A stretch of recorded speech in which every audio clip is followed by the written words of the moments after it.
So, I want to talk about setting objectives and what that means according to the research. What does research say is best practice in setting objectives? So, as we're going through learning, this road is a metaphor, and it represents all learning from pre-kindergarten through college. So into the horizon is all the learning we're going to have. When you set objectives, what you need to do is tell the learner, here's where we're going in this unit. We're going to this batch of trees, this clump of trees. I want to be real specific so they know exactly where we're going to be going. But the research tells us that learning objectives should be specific. They need to be communicated with students and parents. I need to let learners know how what they're learning now connects to what they've already learned and how it will prepare them for the future. And then students need to have some stake in this. So what is it that they want to do? How is this going to be meaningful to them? What you need to help students understand that what you're teaching them is something that's going to be useful to them in life.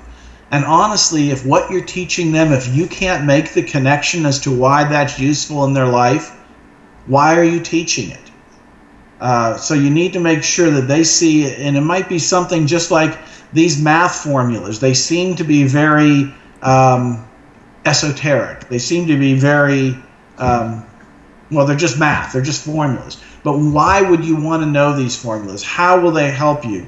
When you're in the grocery store, when you're buying groceries, will it help to be able to do ratios? Yes, it will. How will it help? And show them ways that you can make those connections. So I created this graphic here that's really simple, but it tells you everything you need to know about setting objectives in the classroom.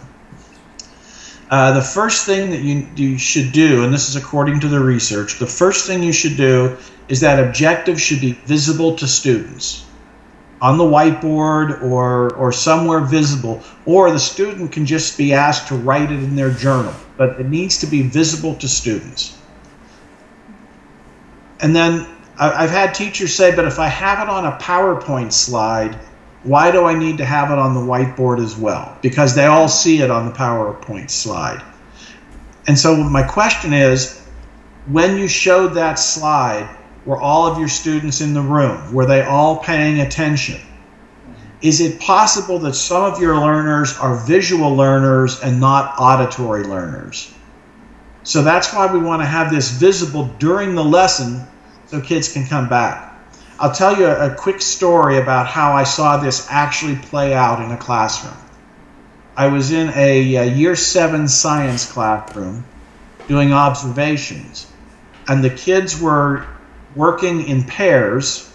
Each pair had a laptop, and they were doing this, it's called Explore Learning. It's a really great educational website, and they have what they call gizmos, which are like interactive pieces. And they were doing this gizmo on the phases of the moon. I walked up to a pair of kids, a boy and a girl working together, and I kneeled down and I said to the boy, "What are you learning here today?" And he said, "Well, we're doing this gizmo on the phases of the moon." And we expect kids to always tell us what they're doing instead of what they're learning. So I followed up and I said, "Yes, I see you're doing this gizmo on the phases of the moon.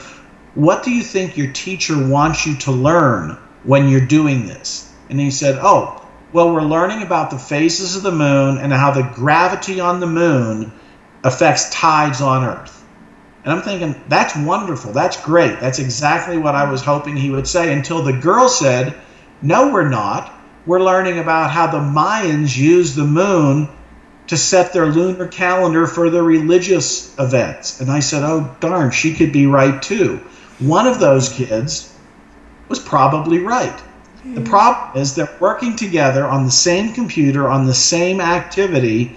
One of them is learning about tides, the other's learning about the Mayan culture, and there's going to be a quiz on Friday, and one of those kids is going to be really surprised because the teacher didn't have anything on the whiteboard that said, remember, we're learning about, or what we're doing today is learning about how the gravity on the moon affects tides on Earth, or something like that. The kids were, and if you're really doing a good job with instruction, the kids get so involved in their learning that they focus on the activity and not on the learning objective. So we need to keep bringing them back to remembering what the real true learning objective is. So step 1, write the objective on the whiteboard. Step 2, and most teachers don't do this, after you say to the students, here's what we're going to be learning, give them 30 seconds to talk with their partner. Turn to your neighbor, what do you think it is that we're going to be learning today? There's a whole bunch of research about the importance of oral discourse, having students talk about their learning using academic vocabulary. So we want to give them that chance, and it just needs to be 30 seconds. Talk to your partner, what do you think we're learning? What questions do you have about it? Is there any vocabulary that's confusing, that type of thing? And it doesn't take time at all. It's very fast, but it's an important step. It also helps students get into the learning a little bit easier. Then, as they begin their learning activity, every 10 or 15 minutes, stop and say, hey, remember, we're learning about this. Going back to that story I told you, had the teacher 10 minutes into the lesson said, hey kids, I know you're having a really good time on this Explore Learning thing, but remember, we're learning about X, whatever X is.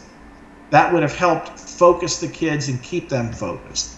And then finally, at the transition, when you're changing classes or you're going to the next subject, have the students touch base. On the way out the door, have them each give you a high five and tell you one thing they learned, or have them write in their journal, or have them turn to a neighbor and have another quick talk.